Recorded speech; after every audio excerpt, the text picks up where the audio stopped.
আমি সীমা চক্রবর্তী। অনেক দিনের ব্যবধানে আজ আমি আপনাদের কাছে উপস্থিত হলাম। শারীরিক অসুস্থতার কারণে শ্রী গীতা পাঠের পর্বগুলি করতে অনেক বিলম্ব হলো। আমি রাধা গোবিন্দের কাছে প্রার্থনা করি এরপর নিয়মিত যেন গীতা পাঠের পর্বগুলি আমি আপনাদের কাছে পরিবেশন করতে পারি। আমি আপনাদের কাছে আজকের শ্রীমদ্ ভাগবত গীতা নিয়ে উপস্থিত হয়েছি। সর্বপ্রথমে আমি আমার পরমেশ্বরকে প্রণাম জানিয়ে এবং আমার দর্শক ও শ্রোতা বন্ধুদের নমস্কার জানিয়ে তারপর আমি পাঠ শুরু করব। ওম নমো ভগবতে বাসুদেবায়। ওম নমো ভগবতে বাসুদেবায়। ওম নমো ভগবতে বাসুদেবায়। আমার সমস্ত শ্রোতা ও দর্শক বন্ধুদের নমস্কার জানাই। এরপর আমি গীতা পাঠ আরম্ভ করছি। আজকের আমি 12 অধ্যায় ভক্তিযোগ পাঠ করব। আগের পর্বগুলোতে আমি ভক্তিযোগের ছোট ছোট অংশে পাঠ করে অর্থ বলেছিলাম। আজকের আমি 1 থেকে 20 নম্বর শ্লোক পর্যন্ত সম্পূর্ণ ছন্দে পাঠ করে যাব, তারপরে সারাংশ বলে আজকের পর্ব সমাপ্ত করব। আজকে আমি পাঠ আরম্ভ করছি ভক্তিযোগ। অর্জুন উবাচ এবং সততযুক্তায়ে ভক্তাস্ত্বাং পর্যুপাসতে যে চাপ্যক্ষরমব্যক্তং তেষাং কে যোগবিত্তমাঃ। শ্রী ভগবান উবাচ ময়্যাবেশ্য মনো ये মাং নিত্যযুক্তা উপাসতে শ্রদ্ধয়া পরয়োপেতাঃ ते मे युक्ततमा मताः। ये त्वक्षरमनिर्देश्यम् अव्यक्तं पर्युपासते सर्वत्र गमचिन्तं च कूटस्थमचलं ध्रुवम् संनियम्येन्द्रियग्रामं सर्वत्र समबुद्धयः ते प्राप्नुवन्ति मामेव सर्वभूतहिते रताः। क्लेशोऽधिकतरस्तेषाम् अव्यक्तासक्तचेतसाम् अव्यक्ता हि गतिर्दुःखं देहवद्भिरवाप्यते। ये तु सर्वाणि कर्माणि मयि सन्न्यस्य मत्पराः अनन्येनैव योगेन मां ध्यायन्त उपासते तेषामहं समुद्धर्ता मृत्युसंसारसागरात् भवामि न चिरात् पार्थ मय्यावेशितचेतसाम्। मय्येव मन आधत्स्व मयि बुद्धिं निवेशय निवशिष्यसि मय्येव अत ऊर्ध्वं न संशयः। अथ चित्तं समाधातुं न शक्नोषि मयि स्थिरम् अभ्यासयोगेन ततो मामिच्छाप्तुं धनञ्जय। अभ्यासेऽप्यसमर्थोऽसि मत्कर्म परमो भव मदर्थमपि कर्माणि कुर्वन् सिद्धिमवाप्स्यसि। अथैतदप्यशक्तोऽसि कर्तुं मद्योगमाश्रितः सर्वकर्मफलत्यागं ततः कुरु यतात्मवान्। श्रेयो हि ज्ञानमभ्यासात् ज्ञानात् ध्यानं विशिष्यते ध्यानात् कर्मफलत्यागः त्यागात् शान्तिरनन्तरम्।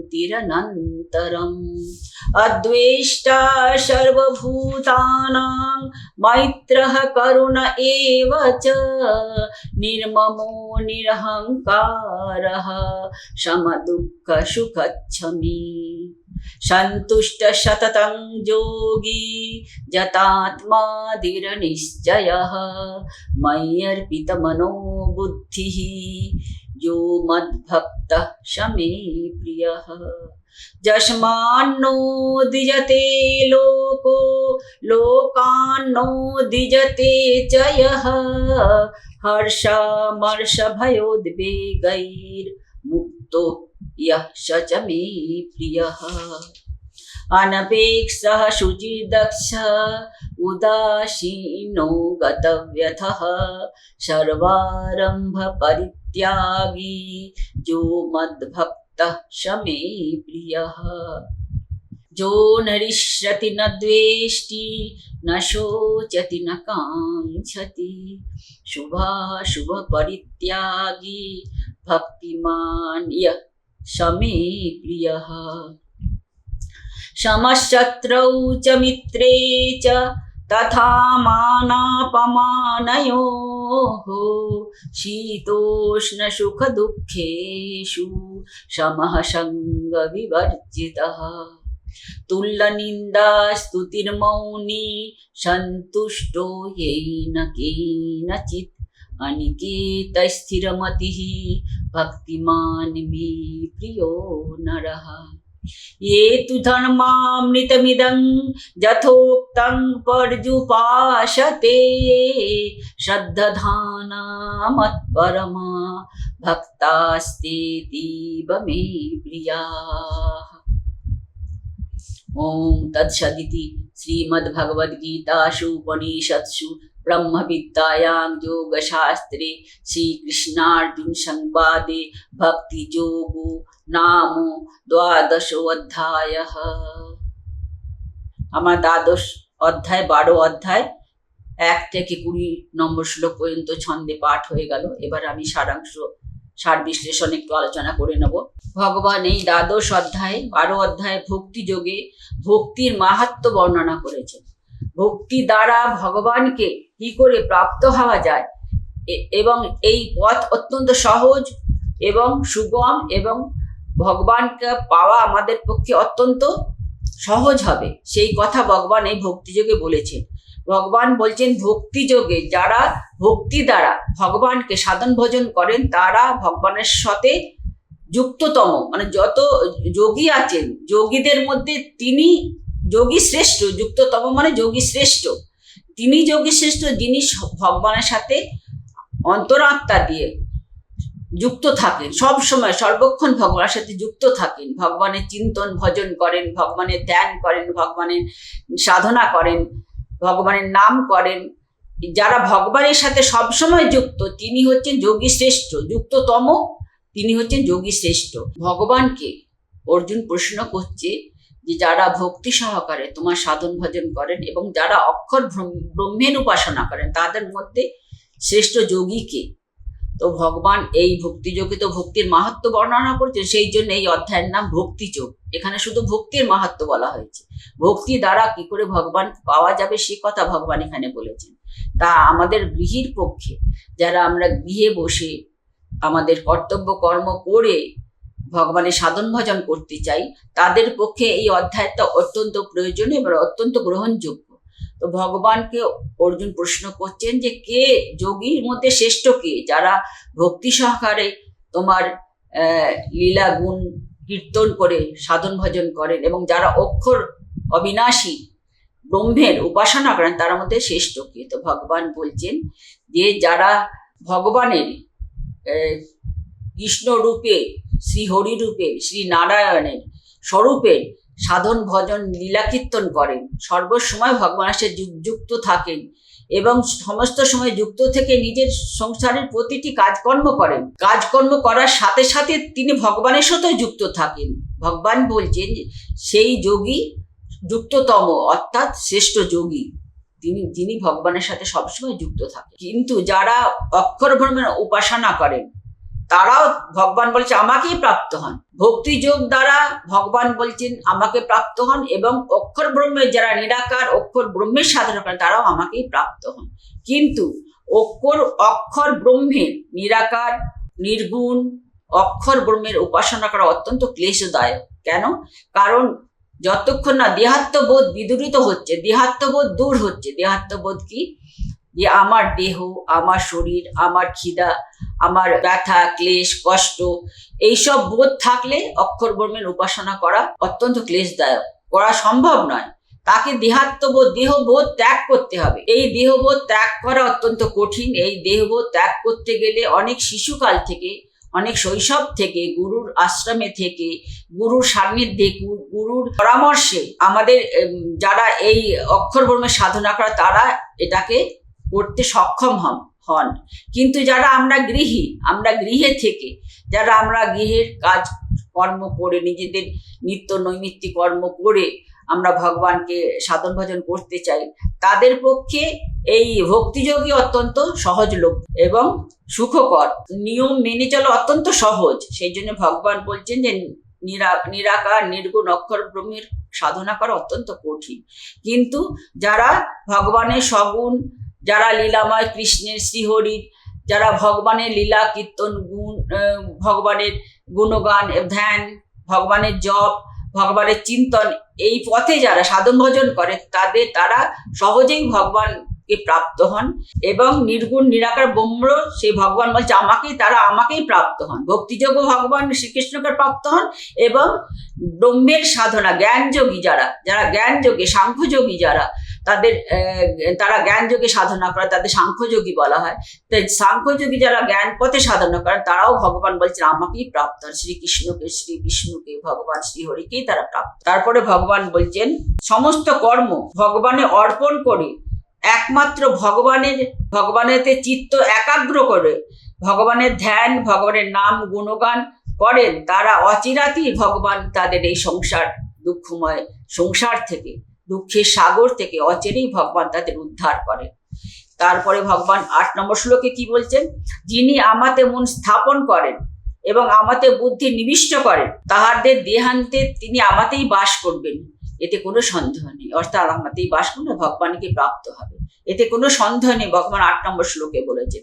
সেই জন্য আমাদের কাছে এই ভক্তিযোগ অত্যন্ত গ্রহণযোগ্য এবং অত্যন্ত সহজ। আমরা গৃহে থেকে সমস্ত কর্তব্য কর্ম করে আমরা এই ভক্তি পথে সাধন ভজন করতে পারি এবং এই পথে আমরা ভগবানকে প্রাপ্ত হতে পারি। আমাদের এই দুঃখময় পৃথিবী থেকে ভগবান অচিরেই উদ্ধার করবেন, সে কথা ভগবান 6 এবং 7 নম্বর শ্লোকে বলেছেন।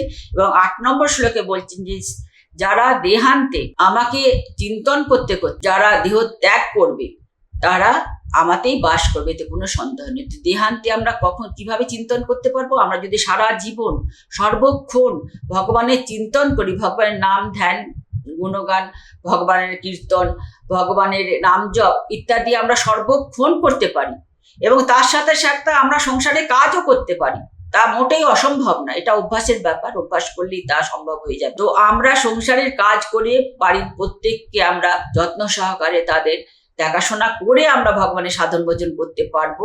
কিভাবে সে কথা ভগবান এই ভক্তিযোগে বলে দিয়েছেন। আমরা গৃহে থেকেই ভগবানের সাধন ভজন করতে পারি এবং ভগবান 8 নম্বর শ্লোকে বলছেন যিনি আমাতে মন স্থাপন করেন, অর্থাৎ মন স্থাপন করেন। এই কথার অর্থ হলো যে যিনি সবসময় ভগবানের চিন্তন করে, সমস্ত কাজ করছি ভগবানের নাম গুণগান করতে করছি, ভগবানের কীর্তন করতে করছি, ভগবানের চিন্তা করতে করতে কর্তব্য কর্ম করছি, সবসময় ভগবানের বুদ্ধি দ্বারা আমাদের বুদ্ধি চালিত হচ্ছে। এইভাবে নিজের দিন যাপন করেন। ভগবান বলছেন দেহান্তে আমাকেই প্রাপ্ত হবে, আমাতেই স্থিতি লাভ করবে, তাতে কোনো সন্দেহ নেই। অর্থাৎ আমরা ভগবানকে শুধু ভক্তি দ্বারা, গৃহে থেকে শুধু ভক্তি দ্বারা সাধন ভজন করে, চিন্তা করে, আমাদের কর্তব্য কর্ম করে ভগবানকে প্রাপ্ত হতে পারি। এই ভক্তিযোগে ভগবান সেই পথে নির্দেশ করেছেন আমাদের জন্য, গৃহীদের জন্য। তারপরে ভগবান বলছেন কত রকম সহজ পথ এখানে বলে দিয়েছেন। যদি তুমি এই অভ্যাস করতে না পারো তাহলে অন্য অভ্যাস করো, যদি তাতেও সক্ষম না হয় তাহলে আর একটা অভ্যাস আছে সেটা করো। তিনি আমাদের কল্যাণের জন্য, আমাদের মঙ্গলের জন্য কত রকম পথ এই ভক্তিযোগে বলেছেন। সেই জন্য ভক্তিযোগ অধ্যায়টা আপনারা প্রতিদিন পড়বেন এবং চেষ্টা করবেন এই পথে যাতে আমরা এই ভক্তিযোগের দেখানো পথ, ভক্তিযোগে যা বাণী তা যেন আমরা নিজেদের জীবনে গ্রহণ করতে পারি এবং সেই পথে আমরা নিজেদের জীবন চালিত করতে পারি। তাহলে আমরা গৃহে বসে সমস্ত কর্তব্য কর্ম করে ভগবানের সাধন ভজন করতে পারবো এবং ভগবানকে প্রাপ্ত হতে পারবো। সেই কথা ভগবান ভক্তিযোগ বলে দিয়েছেন। সেই জন্য ভক্তিযোগটা আপনারা প্রত্যেকে পড়বেন, প্রতিদিন পড়বেন এবং নিজেকে সেই পথে চালানোর চেষ্টা করবেন। তাহলে আপনারা নিশ্চয়ই সফল হবেন এবং ভগবানকে প্রাপ্ত হবেন। তারপর ভগবান 9 এবং 10 নম্বর শ্লোকে বলছেন, যদি তুমি আমাতে চিত্ত স্থির করতে না পারো, যদি আমাতে মন স্থির করতে না, আমার ধ্যান যদি তুমি করতে না পারো, তাহলে তুমি পুনঃ অভ্যাস করো। অভ্যাস করতে করতে করতে করতে ধীরে ধীরে সময় লাগবে, কিন্তু তাতে অধৈর্য হবার কিছু নেই। এটা ধৈর্য ধরে ভগবানের সাধন ভজন অনেক ধৈর্যের দরকার হয়, ধৃতির দরকার হয়। সেই ধৈর্য দৃঢ়তার সাথে সেই ধৈর্য ধরে প্রতিদিন প্রতিনিয়ত এই অভ্যাস আমাদের চালিয়ে যেতে হবে। তাহলে তারপরে আমরা ধীরে ধীরে আমরা এই অভ্যাস আয়ত্ত করতে পারবো, আমরা চিন্তন করতে পারবো, আমরা ধ্যানও করতে পারবো। তারপরে ভগবান বলছেন, যদি তাতেও অশক্ত হও, অর্থাৎ অসমর্থ হও, যদি এই অভ্যাস করতেও অসমর্থ হও, তাহলে কি করবে? মদ যোগ আশ্রয় করে, এই যে আমার চিন্তন করতে যে অসমর্থ হও, তাহলে যোগ আশ্রয় করে সমস্ত কর্ম করে কর্মফল ত্যাগ করো। কর্ম তো করতেই হবে আমাদের, কারণ আমরা এই পৃথিবীতে এসেছি কর্ম করতে, এটা কর্মভূমি। আমরা জন্ম নিয়েছি এখানে কর্ম করতে, কর্ম আমাদের করতেই হবে। যদি আমরা বসে থাকি চুপ করে, হাত পা না নাড়ি, কিন্তু আমাদের মস্তিষ্ক কর্ম করবে, আমাদের বাক্য কর্ম চিন্তা দিয়ে কায় মন বাক্য দ্বারা কর্ম হয়। শরীর দিয়ে যদি নাও কর্ম করি, মন আমাদের কর্ম করে যায়, বাক্য দ্বারা আমরা কর্ম আমাদের তিন পথেই হয়, কায় মন বাক্য দ্বারা কর্ম হয়। সেই জন্য ভগবান বলছেন, যে কোনো কর্ম কায় মন বাক্য দ্বারা যে কোনো কর্ম করো, তার ফল ত্যাগ করো। ফল ত্যাগ অর্থাৎ যে কর্ম করছি তার ফলের আশা করো না, তা সেই কর্ম শুধু ঈশ্বরের বুদ্ধিতে, ঈশ্বরকে সমর্পণ করব, নিষ্কাম বুদ্ধিতে আমি সে কর্ম করব, তবেই সেই কর্মফল আমরা ত্যাগ করতে পারবো। কর্মফল ত্যাগ করা সহজ নয়। সেই জন্য সেই কর্মের ফল ত্যাগ করতে গেলে আমাদের ঈশ্বরের চরণে নিজেকে সমর্পণ করতে হবে। ঈশ্বরের ভক্তি দ্বারা, ঈশ্বরের ভৃত্যবোধ, আমরা যদি প্রতিদিনকার যে কর্ম সেই কর্ম করি, ঈশ্বরের ভৃত্যবোধ কর্ম করি, তাহলে আমাদের নিজে থেকে সেই ফলের চাহিদা মন থেকে দূর হবে। কারণ এই কর্ম ঈশ্বরের কর্ম মনে করে করছি, সেই জন্য যত্ন সহকারে, প্রেম সহকারে আমরা সেই কর্ম করতে পারবো। অর্থাৎ এই কর্মটাই যেন আমাদের জীবনের পূজা হয়। এই কর্ম করে আমরা এই কর্ম দিয়ে ভগবানের পূজা করছি, এইটা মনে করে কর্ম করলে কর্মফলের আশা মন থেকে নিজেই দূরীভূত হবে, নিজেই সেই কর্মফলের আশা মন থেকে ত্যাগ হয়ে যাবে। তারপরে ভগবান বলছেন যে অভ্যাসের থেকে জ্ঞান ভালো, জ্ঞানের থেকে ধ্যান ভালো, ধ্যানের থেকে কর্মফলের ত্যাগ ভালো, এবং এই ত্যাগের পরই চিরশান্তি আসবে, জীবন মুক্ত হয়ে যাবে। তো এখানে বলছেন অভ্যাস কি? অভ্যাসের থেকে জ্ঞান শ্রেষ্ঠ। কেন বলছেন? যে অভ্যাস মানে আমরা যে প্রতিদিন সকালে উঠে পূজা করি, প্রতিদিন রাত্রে সন্ধ্যাবেলায় সন্ধ্যা আরতি দিয়ে পূজা করি, এই পূজাগুলোর মধ্যে আমাদের অভ্যাসটা বেশি থাকে, ভক্তিটা কমে যায়। কারণ এটা আমরা প্রতিদিন করছি, প্রতিদিন করার জন্য অনেকের হয়, সকলের নয়, অনেকের হয় যে এটা একটা অভ্যাসের কারণে আমি করে যাচ্ছি। যেমন আমরা নাম জপ করি, আমাদের যে গুরুর কাছ থেকে আমরা মন্ত্র পেয়েছি, সেই মন্ত্র আমরা জপ করি, সেই জপ আমরা অভ্যাসের জন্য আমরা করে যাচ্ছি। সেই জপ করতে গিয়ে আমাদের মনে কি খুব গভীর ভক্তি থাকে, যদি খুব গভীর ভক্তি হয়, গুরুকে আমরা যদি ব্রহ্মা বিষ্ণু মহেশ্বর মনে করে, তার এই দেওয়া গুরু মন্ত্র আমরা অত্যন্ত ভক্তি সহকারে জপ করি, শুধু অভ্যাসের জন্য নয়, ভক্তি সহকারে জপ করি, তাহলে এই মন্ত্র জপের দ্বারাই আমরা মুক্ত হয়ে যাব। তো সেই জন্য ভগবান এখানে বলছেন যে অভ্যাসের থেকে জ্ঞান শ্রেষ্ঠ। জ্ঞানটা শ্রেষ্ঠ কেন বলছেন? কেন জ্ঞান আমাদের অর্জন করতে হয় যে আমরা কি জপ করছি, কার জপ করছি, কেনই বা জপ করছি, তিনি কে, তাকে জানা, আত্মাকে জানা, পরমাত্মাকে জানা, এটাই হচ্ছে জ্ঞান।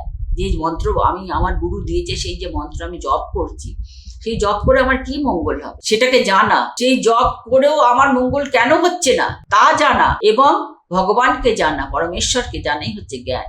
তো এখানে বলছেন অভ্যাস অপেক্ষা জ্ঞান শ্রেষ্ঠ। সেই জন্য জ্ঞান আমাদের থাকা দরকার, যে আমরা যার জপ করছি তার সম্বন্ধে আমাদের জ্ঞান থাকা দরকার, তাহলে আমাদের ভক্তিটা আরো গভীর হবে। সেই জন্য আমাদের জ্ঞান অর্জন করতে হবে। জ্ঞান কিভাবে অর্জন করব? গুরুর কাছ থেকে প্রশ্ন করে আমরা জ্ঞান অর্জন করব, গুরুর কাছে থেকে তার সেবা করে আমরা জ্ঞান অর্জন করব, তারপরে আমরা গীতা পাঠ করে জ্ঞান অর্জন করব, ভাগবত রামায়ণ মহাভারত পাঠ করে আমরা জ্ঞান অর্জন করব। তো এই পথে আমরা এই যে কোনো একটি পথে আপনি এগুলি জ্ঞান অর্জন আপনার পক্ষে সহজ হবে। তো জ্ঞানের অপেক্ষা ধ্যান শ্রেষ্ঠ বলছেন, কারণ ধ্যানের দ্বারা আমরা ভগবানের সাথে সোজা যুক্ত হয়ে যাই। যদি চোখ বন্ধ করে ভগবানের ধ্যান করেন, বাইরের সমস্ত চিন্তা অন্তর থেকে ত্যাগ করে শুধু ভগবানের চিন্তা যদি অন্তরে রেখে ধ্যানের আপনি অভ্যাস করেন, তাহলে আপনি ভগবানের সাথে সোজাসুজি যুক্ত হয়ে যাচ্ছেন। সেই জন্য এখানে বলা হচ্ছে জ্ঞান থেকে ধ্যান শ্রেষ্ঠ, এবং ধ্যানের থেকেও বলছেন কর্মফল ত্যাগ শ্রেষ্ঠ। ভগবান এখানে 12 নম্বর শ্লোকে বলছেন ধ্যানের থেকেও শ্রেষ্ঠ কি কর্মফল ত্যাগ। কারণ কর্মফল ত্যাগ করলে কামনা বাসনা ত্যাগ হবে, কর্মফল ত্যাগ করলেই সেই ত্যাগের মাধ্যমে চির শান্তি আসে। ত্যাগ করে যদি আমরা সমস্ত কর্ম করি, আমাদের ভেতরে অন্তর শুদ্ধ হবে, এবং এই শুদ্ধ অন্তরে আমরা ভগবানের চিন্তন শীঘ্রই করতে পারবো, এবং ভগবানের ধ্যানও আমরা শীঘ্র করতে পারবো। যদি আমরা কামনা বাসনা ত্যাগ করি, আমাদের কর্মফলের আশা ত্যাগ, তাহলে শীঘ্রই আমাদের মধ্যে এই পরিবর্তন আসবে, অন্তর শুদ্ধ হবে। কারণ ভগবান কর্মযোগে বলেছেন কর্ম করতে করতেই তোমার মধ্যে অন্তর শুদ্ধ হলে তুমি সাধনার পথে এগিয়ে যাবে। কর্ম করে নিষ্কর্ম সিদ্ধি লাভ করবে, তুমি নৈষ্কর্ম সিদ্ধি লাভ করবে, কর্ম করে নৈষ্কর্ম সিদ্ধি লাভ করবে। এ কথা ভগবান অনেক জায়গায় বলেছেন, 18 অধ্যায়ে বলেছেন, কর্মযোগেও বলেছেন। সেই জন্য আমরা কর্ম করে, সংসারে থেকে কর্ম করে আমরা শুধু কর্মফল ত্যাগ করে দেবো। আমরা কর্ম করে তার থেকে আমাদের কিছু প্রাপ্তি নেই, কারণ এই কর্ম দ্বারাই ভগবানের পূজা করছি, ভগবানের পূজা করছি, তার ফল তো ভগবান দেবেন। আমি চিন্তা করলে সেই ফল প্রাপ্ত হবে, আমি ত্যাগ করলে সেই ফল নিজে থেকেই ভগবান দেবেন। সেই জন্য আমাদের এখানে বলা হচ্ছে যে ধ্যান অপেক্ষা কর্মফল ত্যাগ শ্রেষ্ঠ। তারপরে ভগবান বলছেন কেমন ভক্ত তার প্রিয়। তো ভগবানের প্রিয় হতে গেলে আমাদের এই গুণগুলো অর্জন করতে হবে, যা ভগবান 13 থেকে 20 নম্বর শ্লোক পর্যন্ত বলে গেছেন। সেই জন্য এই ভক্তিযোগ প্রতিদিন পাঠ করা আমাদের অত্যন্ত প্রয়োজন। কারণ এই ভক্তিযোগ পাঠ করে এই ভক্তিযোগের পথে নিজেকে চালনা করা এবং ভগবানের প্রিয় হওয়া আমাদের কাছে সহজ হয়েছে। ভগবানের প্রিয় হতে গেলে এই গুণগুলো আমাদের মধ্যে থাকতে হবে, সেটা ভগবান স্বয়ং বলছেন। সেই জন্য আমাদের এই পথে নিজেকে চালনা করার অভ্যাস করতে হবে। 13 এবং 14 নম্বর শ্লোকে ভগবান বলছে যিনি কাউকে দ্বেষ করেন, যিনি সকলের প্রতি মিত্র ভাবাপন্ন এবং অহংকার বর্জিত, সুখে দুঃখে সমভাব যার, এবং দৃঢ় বিশ্বাস কাতে ভগবানে, ঈশ্বরে, শ্রীহরিতে, শ্রীকৃষ্ণে দৃঢ় বিশ্বাস, সংযত চিত্ত, সংযত স্বভাব, এমন ভক্তই আমার অত্যন্ত। ভগবানের প্রিয় হতে গেলে আমাদের এই গুণগুলো অর্জন করতে হবে। এটাই হচ্ছে আমাদের একমাত্র যেন লক্ষ্য হয়। তারপরে ভগবান আবার তারপরে বলছেন যে যিনি সর্বপ্রকারে স্পৃহা শূন্য, অর্থাৎ তিনি কোনো বিষয়ে কোনো আকর্ষণ নেই, জাগতিক কোনো বিষয় যার আকর্ষণ, এবং যিনি শৌচ সদাচার সম্পন্ন, অনলস এবং কোনো কিছু মনোপীড়া দিতে পারে না, এইরূপ ভক্ত আমার অত্যন্ত প্রিয়। তো ভগবানের প্রিয় হওয়ার জন্য আমাদের এই অধ্যায়টা পড়ে এবং সেই পথে জীবন চালনা করতে হবে। এবং আমাদের শুধুমাত্র ভক্তি দ্বারা ভগবানকে আমরা কি করে সহজভাবে গৃহে বসে আমরা ভগবানকে প্রাপ্ত হতে পারি, ভগবানকে আমরা নিজের অন্তরে প্রতিষ্ঠা করতে পারি এবং ভগবানকে অন্তরে অনুভব করতে পারি, শুধুমাত্র এই ভক্তিপথে গৃহে থেকে আমরা তা পারবো। সেই জন্য আমাদের এই 12 নম্বর অধ্যায় ভক্তিযোগ পাঠ করে সেই পথেই আমাদের জীবনকে চালনা করতে হবে। ভক্তিযোগ অধ্যায়টা অত্যন্ত সহজ, ভগবান বলেছেন অত্যন্ত সহজ করে, একটু কঠিন কিন্তু অসম্ভব নয়। তাই জন্য আমরা সহজেই এই অধ্যায়ের ভগবান যে আদেশ করেছেন, যে বাণী দিয়েছেন, তা আমাদের পক্ষে গ্রহণ করা অত্যন্ত সহজ। তাই জন্য আমরা প্রতিদিন গীতা পড়বো এবং গীতার পথে যাতে সকলের মঙ্গল হয়, বাড়ির সকলের মঙ্গল হয়, সেই চিন্তা করে আমি গীতার পথে এগিয়ে যাব। সকলকে এই গীতার পথে আমরা উৎসাহিত করব, যাতে প্রত্যেকে, আমার বাড়ির প্রত্যেকে এই গীতার পথে নিজের জীবন চালনা করতে পারে এবং সহজেই ঘরে বসে, গৃহে বসে কর্ম করে ভগবানকে প্রাপ্ত হতে পারে। আজকে আমি এখানে সমাপ্ত করি। এই গীতার বাণী আপনাদের প্রতিদিন আমি যে শোনাই, আপনাদের যে বলি, এই আপনাদের যদি এই গীতার বাণী শুনে, গীতা পড়ে আপনাদের সামান্য কল্যাণ হয়ে থাকে, মঙ্গল হয়ে থাকে, আপনাদের ভালো লাগে, তাহলে লাইক, সাবস্ক্রাইব এবং শেয়ার করবেন। এবং আপনাদের নিজের কল্যাণের সাথে সাথে, নিজের মঙ্গলের সাথে সাথে আমাদের পরিবার পরিজন, বন্ধু, আমাদের স্বজনদের সকলের যাতে কল্যাণ হয়, মঙ্গল হয়, সেজন্য সকলকে এই পথে উৎসাহিত করে সকলে একসাথে আমরা গীতার পথে চলে, সকলে আমরা মঙ্গল, আমাদের সকলের মঙ্গল হবে এবং আমরা সকলে ভগবানকে প্রাপ্ত হব। এবং আমাদের জীবন ধারণ অত্যন্ত সহজ এবং কল্যাণময় এবং সুখের হবে। আজকে এখানে সমাপ্ত করছি। ওম নমো ভগবতে বাসুদেবায়। ওম নমো ভগবতে বাসুদেবায়। ওম নমো ভগবতে বাসুদেবায়। হরি ওম।